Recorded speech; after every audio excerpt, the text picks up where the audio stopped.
Most of the cable industry is unorganized. We had the largest group in the whole country of any union here, and we still do.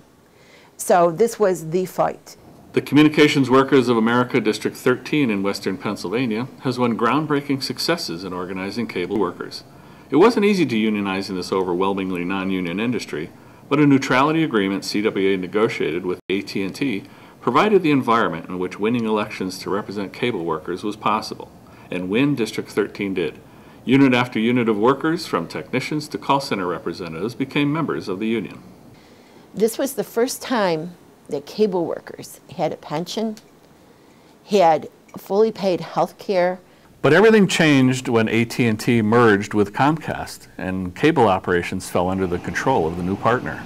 Once Comcast moved into the picture and started delaying the contract and started their decertification campaigns that were started by select employees, but Comcast was definitely, you could tell, was involved in a lot of it. Then it became a little bit harder to deal with. There was more harassments, there was layoffs, there was problems. People had problems with getting insurance paid. Comcast had a decidedly anti-union attitude and implemented practices designed to keep any more workers from joining CWA and to convince those in represented units to vote to get rid of the union or decertify it. Their tactics ranged from the carrot to the stick. They raffled off a Harley Davidson, a Ford Mustang, free days off, all kinds of stuff to show that the company was a good company to work for and you didn't need a union to represent you. I value Comcast. I value some of the management. I think there's some great management here. I think the company is a good company. However, they have some of the people they brought in to get rid of the unions here were, boy, they promised you the world. And a lot of the guys believe that. I never saw guys that for $10 could sway somebody to, or taking you out to breakfast. Taking you out to breakfast could make you think that, oh, we love you guys. You will never get rid of you guys. And at breakfast, they're telling you guys, if you don't do this, this, and this, if you can't perform to the standards every day, and you don't generate this amount of work, we're going to fire you, but we're going to give you a breakfast. And they go, yeah, it's great. And they're eating breakfast, and they just forgot about what was told to them. In case you missed the union busting show at work that day, you could go home and you could tune it on for your family and your friends to watch. This ran for 24/7, day and night, 7 days a week. So they sent the message home to your family. Then your immediate family would ask, because there was people getting fired, people getting laid off. You'd come home and they'd be watching it and they'd say, you still have a job. Comcast succeeded in reducing the ranks of union members in its Pennsylvania operations through instigating decertification elections and layoffs. We had 3 decertification attempts on us over the 5.5 years, and each time it took a toll on a lot of people. They were just wondering, how long is this going to go on? What legal rights do they have to keep this going on? And still, many members stuck with the union, constituting the largest organized group of cable workers in the country. In bargaining the first contracts with Comcast, we went through 5 years and 12 lawyers and 4 desert elections in the Corliss unit, 5 desert elections in the South Hills unit. So you would think that we'd be spitting at each other on the street, basically. But once we did get the contracts, which was a combination of labor board charges and creative negotiation, shall we say, we got a contract, and we both looked at making the relationship better. We give back to Comcast. We make the company what they are. We're the strongest part of the company, and if management and Comcast gets along, we have a strong company, a good company. Everybody's proud to come to work. We're happy to come to work, and we all get along. We work together. Management and union leaders had come to an understanding and developed ways to work together.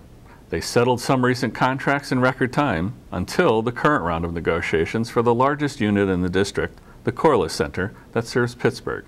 Progress in bargaining has come to a halt, and it appears that the company is returning to its past aggressively anti-union stance in Pittsburgh as it has in the rest of the country. Right now, the only workers in all of Western Pennsylvania, which I'm going to guess is about 5,000 Comcast workers, the only workers that have not gotten a raise or a bonus this year are the workers at Corliss. And that to me is a sin. We deal with a lot of the huge problems down here. and we generate a lot of money for Comcast. And they're saying there's no money and the budgets, you know, times are bad, economics are bad, and we agree. We agree times are bad in certain markets. Banking, you know, the housing industry, things are tough. Cable, not tough. Internet services in the world today, not a pretty big market. The stocks were released and they're 50 points above what, you know, were this time last year. And they said, well, it's not really the true numbers. And they talk out of both sides of their mouth. Certainly a company and a union is going to differ on what you want for the workforce. But it shouldn't have to be this bad of a fight all the time. Comcast practices have made it a prime example in arguing that U.S. labor law is fundamentally broken and that American workers need the changes embodied in the Employee Free Choice Act. In fact, John Pizzana, a Pittsburgh CWA member working for Comcast, has literally become a poster child on a billboard promoting the bill. Without the Employee Free Choice Act, companies basically have the right to just keep moving and keep, you know, stalling and persuading employees not to join unions. The Employee Free Choice Act would have definitely helped us out a huge amount. There'd probably be 600 people still in the unit. There probably wouldn't have been as many layoffs, which they never had layoffs before. They just did the layoffs because they could. They also, people that were intimidated and coerced wouldn't have had to go through those hardships that they suffered.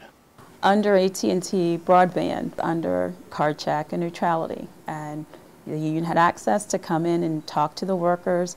In fact, we had meetings where management and the union came to address the workers, and workers were able to make a decision without fear or intimidation.